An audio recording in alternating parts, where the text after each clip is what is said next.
Values. Your values are more important than your vision.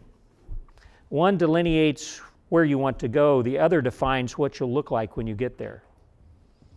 Values are so important, especially as you pull a group around you, whether it's a team in the workplace, a group at church, a board of governors of some organization, or whatever it may be. You need to verbalize, this is who we are and this is how we act. I got on the board of an institution that was very dysfunctional, and there was all kinds of problems at the board level which are now filtering out through the institution. And one of the things that I realized as I got into the position of head of the governance committee was to have a clear set of values for board members. This is who we are, this is how we act. These things are not acceptable on the board. These things are what you're supposed to do. And communicating those values very clearly. If you go into CMDA's office, you'll see on the wall in frames the 8 values of CMDA. And all the staff are reminded of them every time they have lunch because they're in the lunch break room. Motivation. Motivate, train, and equip. Lead others to help them succeed. Part of casting that vision is be able to motivate people to want to accomplish it.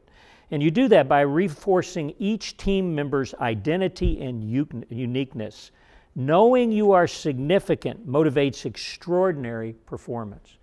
It's reinforcing to people their importance in what is happening, that their life is having significance, that you're making a difference in this situation.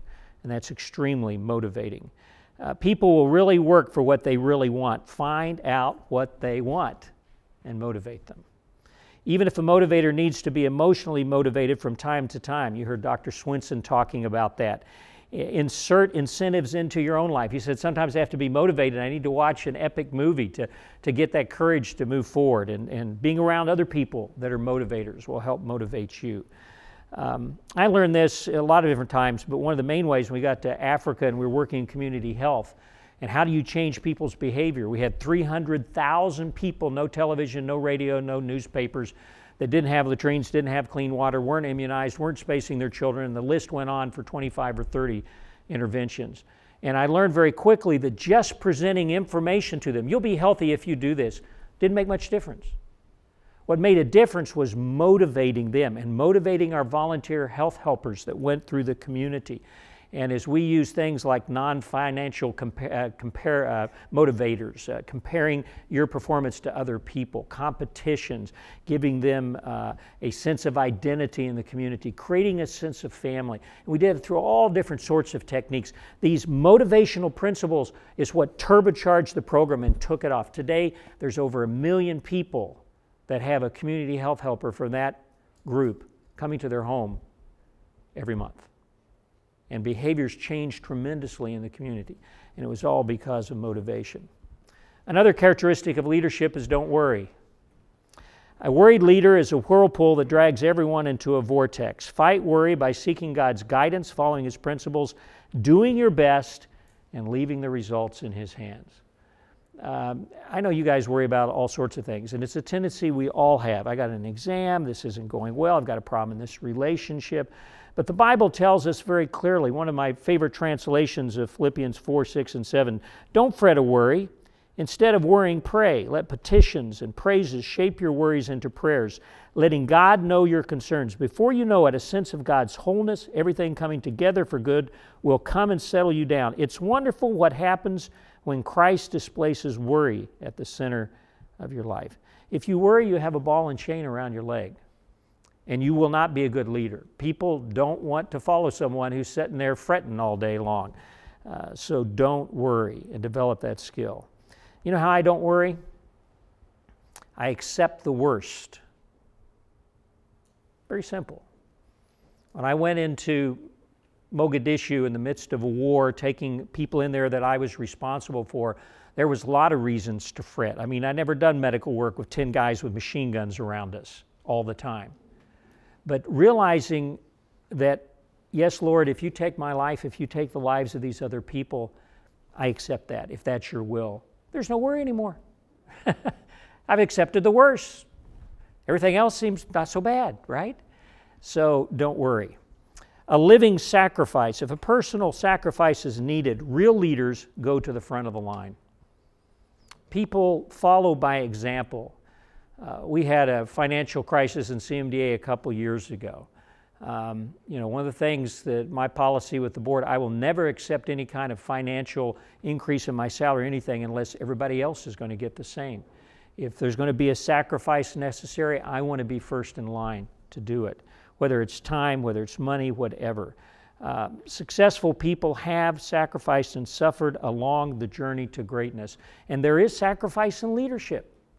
You're going to spend more time, you're going to deal with more problems, you're going to have interpersonal conflicts.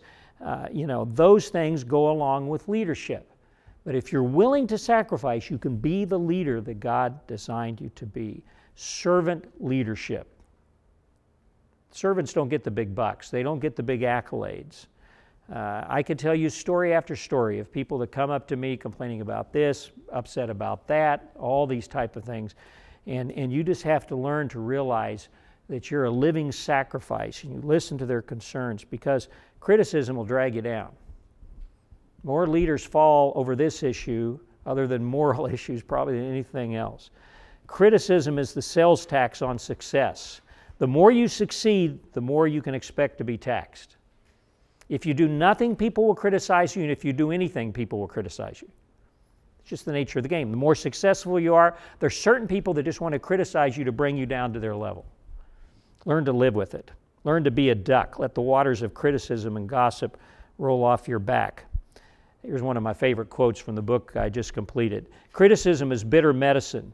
If it will make you better, swallow it. If not, spit it out and get on with life. I mean, sometimes people give you some truth and there's something you need to hear. And so you examine that. Always explore a criticism before you ignore a criticism. Investigate it before you ignore it. Is there some truth in what this person is saying? Maybe I've got a blind side here. And some of the greatest lessons I've learned in life is somebody saw something I didn't see in myself. After being on the mission field for 2 terms and doing all sorts of things that God gave us the opportunity to do, I came home on furlough and got a letter from our field director that said, Dave, I was down at Tenwick, and you've got the hydro plant and the nursing school, all these things, just wonderful. But as I was talking to some of the staff there, they said, oftentimes you seem to be a lot more interested in getting the job done than you were about the people that you were supposed to be taking care of. You know what my reaction was? I was ticked. He wasn't taking call every third night. He wasn't in charge of 400 staff. He wasn't having all this on him and blah, blah, blah. And then I sat back and said, I need to think about it. He was absolutely right. I'd gotten so pressured and pushed that I was just pushing people aside to get the job done. Help me get it done or get out of the way. Wasn't very Christ-like. And criticism really helped me to understand one of the parts of my ability to focus and get the job done, as wonderful asset as it was also my greatest liability. Your greatest assets are your greatest liabilities when they're taken to the extreme. And that's where the devil will get you. Remember too, as you give criticism to others, as a leader, you will have the job of criticizing others, supervising them. Godly constructive criticism is designed to be instructive, not destructive. And so as you deal with issues, you don't ignore them, but then how do you be constructive in your criticism? Develop leaders. It's the only legacy that will outlive you. Reproduction provides the greatest satisfaction. Do you know that people are already modeling themselves after you? There's pre-med college students and pre-dental college students think wow, I wish I could be like you guys. Or somebody in high school. There's always people watching. There's always people seeing how you're living your life and how you're balancing it. And one of the blessings that you'll find in life is not what you accomplish, the job, the salary, the house, the ministry, whatever God calls you to do. But the thing you will value most is those people that you invest in. And you say, well, I don't know. I want a mentor, but I don't really know how to be a mentor. You know what being mentor is? Mentoring takes no skill. None. So you qualify, okay? Takes no skill. It just takes multiple moments of spending time together. Christ said to the disciples, what? Follow me. He said, no, let's go have a Bible study. I've got a course I want you to take. Can you read this book? No. He said, you just come spend some time with me. I'll ask you questions. You ask me questions. We'll learn about God. And that's how he spent 3 years with the 12 men that changed the world. Mentoring is quite simple if you're copyable. Just let people spend time with you and ask each other questions. And the other exciting thing about mentoring, and I've experienced this again and again, is you learn from those you mentor. I have a number of people. One guy, head of another organization I mentor, he's always teaching me. I see things in him and think, boy, that's great, I got to do that. It's a two-way street.